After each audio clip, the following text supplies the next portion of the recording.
World War I, the Great War. No conflict before it was so destructive in its scale. No war before it so changed the political landscape of the world. After the war, the balance of power was shattered, and the old order had vanished from the world.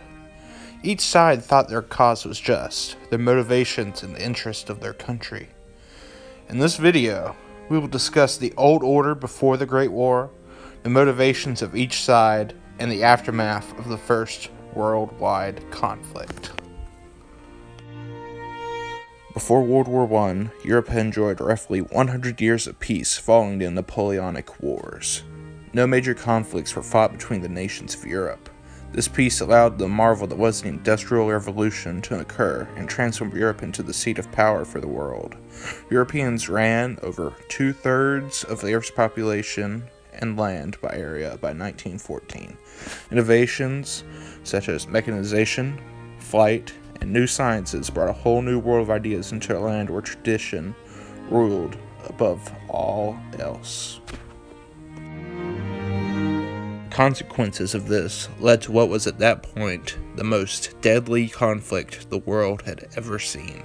With millions dead around the world and Europe in ruin, the balance of power was forever changed on the continent, as centuries-old empires suddenly disappeared and were replaced by a multitude of new nations.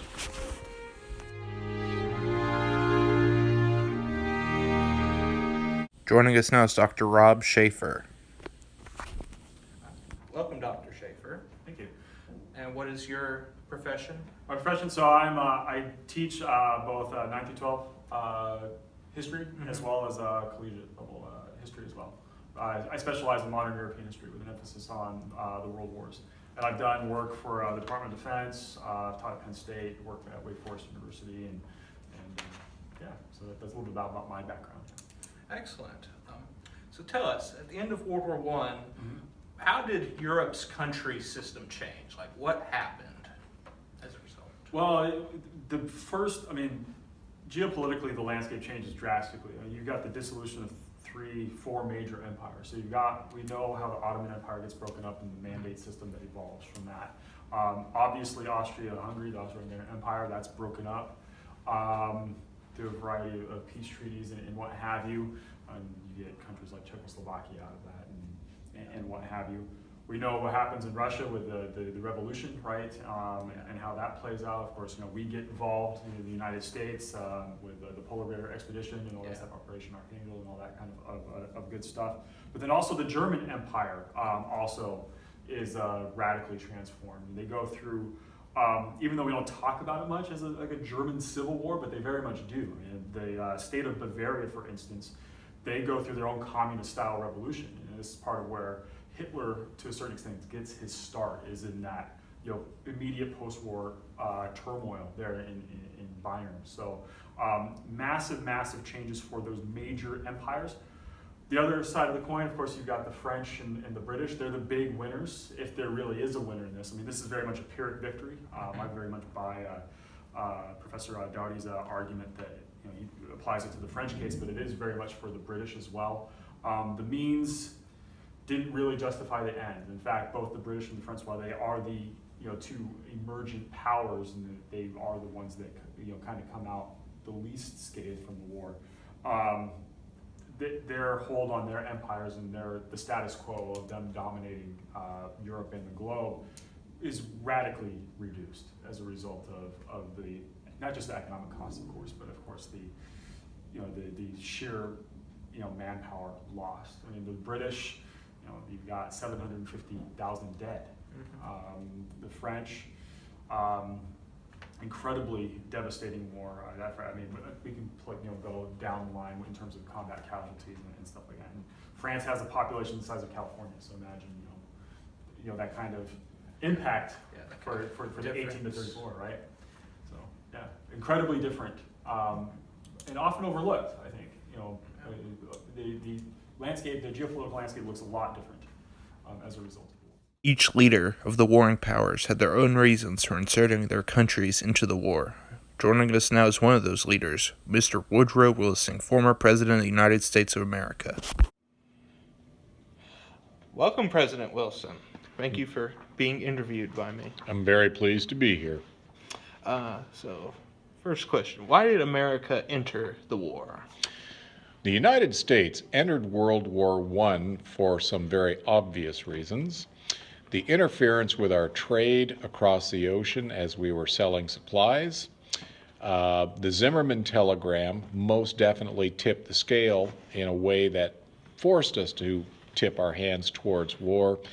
But in a deeper sense, the amount of loans outstanding made to the Allies during the war were threatened as far as, had they lost the war, American financial industry would have been crippled. So entering the war to ensure the Allied win also helped to protect the economic interests of the United States. Okay, so other than economic reasons, what did America stand to gain from entering the war? Now, what we were going to gain was unanticipated. Because of the efforts of General Pershing in establishing our own control and command over our forces in Europe, we managed to elevate our military position in the world. The efficiency of the American troops, the fact that we commanded them as opposed to being adjuncts to the British and the French, left us in the position of being a standalone military power and eventually a world power. So we gained something that we had not yet anticipated. With over 17 million deaths at the end of the war, Europe and the world was changed. No conflict had been deadlier. No conflict had been more destructive. 4 great empires had been ended as a result of the war. The Russians, the German, the Austro-Hungarian, and the Ottoman empires. All of these had survived centuries of wars, but the rapid effects of industrialization and a changing world could not keep them alive. What truly caused these empires to fall was their ethnic makeup. The Austro-Hungarians had at least half a dozen different ethnicities within their empire, all speaking different languages. This made it very hard to form a cohesive nation-state. The Russian Empire fell due to the arrogance of its leaders, thinking that they were the supreme leaders in their world. Their arrogance led them to forget their people, and forgotten people are the most dangerous people. They rose up against them and embraced the ideas of Karl Marx and formed a communist regime. The Germans were hit the hardest as a result of the war. They were forced to pay the majority of the war reparations debts, and as an indebted nation, anger rested there and allowed people such as Adolf Hitler to seize power. The British and French, a clear victor in the war. However, this victory was a horrific victory. The cost of manpower, as well as the economic strain of their countries, would never be fully removed. And as a result, even though they gained much land to add to their empires after the war, they would be severely weakened and would demilitarize, while an emergent Germany would remilitarize and cause the Second World War. As a result of the war, the old order of landed aristocracy and kings and queens ruling Europe had ended. Secular, bureaucratic governments replaced them, and while they were not the most effective, they represented a significant step toward the forming of a modern Europe as a result of the First World War.